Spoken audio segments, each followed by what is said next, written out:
Here's what was going through my mind at the end of 2021. I was tired of boxing. Sick of it. I'd well and truly had enough, and the thought of retiring was becoming more and more appealing. It hadn't been an overnight brainwave, though, or a knee-jerk reaction.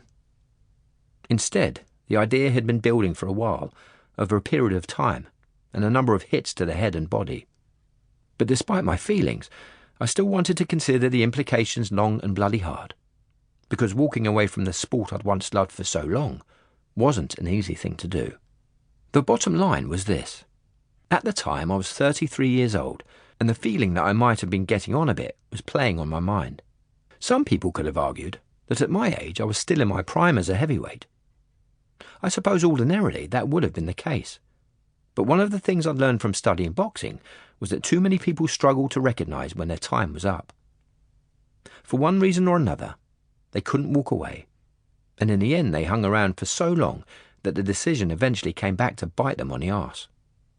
I'm talking about the fighters that didn't pay enough attention to their game or couldn't recognise their breaking points. Rather than listening to their bodies or the subtle warnings their brains were sending them, they pressed ahead. Perhaps they'd chosen to ignore the alarm bells because they were in denial or had become too obsessed with money and fame. Having carried on for too long, taking on one last match, maybe 10, they then tarnished their record by losing a lot of blood in the battle, destroying what might have been an incredible legacy. No way was I following that path. I was the best fighter in the game at the time. What I'd achieved was more valuable than a massive bank account, or the satisfaction of seeing my face on the telly. I even watched Vladimir Klitschko refuse to accept his truth close up when I came to fight him in 2015. He was 39 years old and clearly slowing down, even though he was still the reigning champion. For some reason, he couldn't see his end was on the horizon, but I could, so I told him. Every dog has its day, I said. The mind might be willing, but the body won't follow. He wasn't having it. Age is just a number. It's how you feel. I shook my head.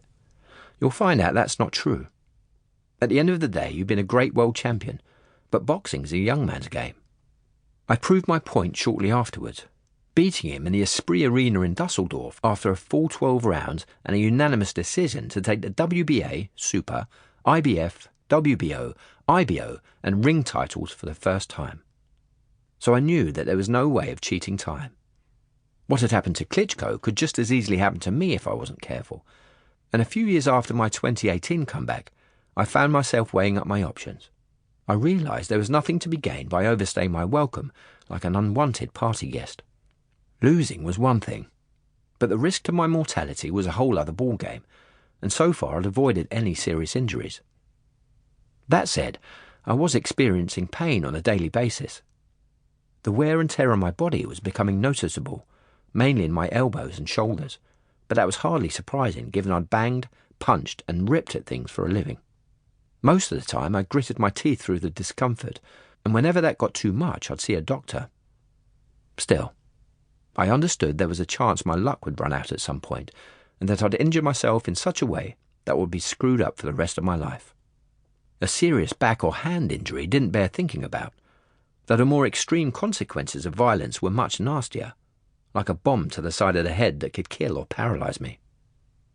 There was no way I wanted to put my family through that ordeal, especially Paris, because she would be the one left to push me around for the rest of my days. Those risks had to be taken seriously. There was also the understanding that my career had affected everyone around me, from the minute I turned pro. Mum never watched me fight. She hated it. Paris turned as white as a sheet whenever I took a punch. She hated it too. While the kids had grown up knowing all about my career and loved me being in the limelight, they didn't like it when another fighter laid a glove on me. I was an invincible to them. Of course, I had a different perspective. Well, I would. Whenever I was fighting, only the heavyweight world championship was on the line, and I didn't give much thought to anything else, because I knew I was going to win. But for the family as a whole, the stakes were so much higher. My making it through a fight unhurt was their world, and they used to stress that everything might come crashing down were I to mess it up in some way. It was time to take that stress into consideration.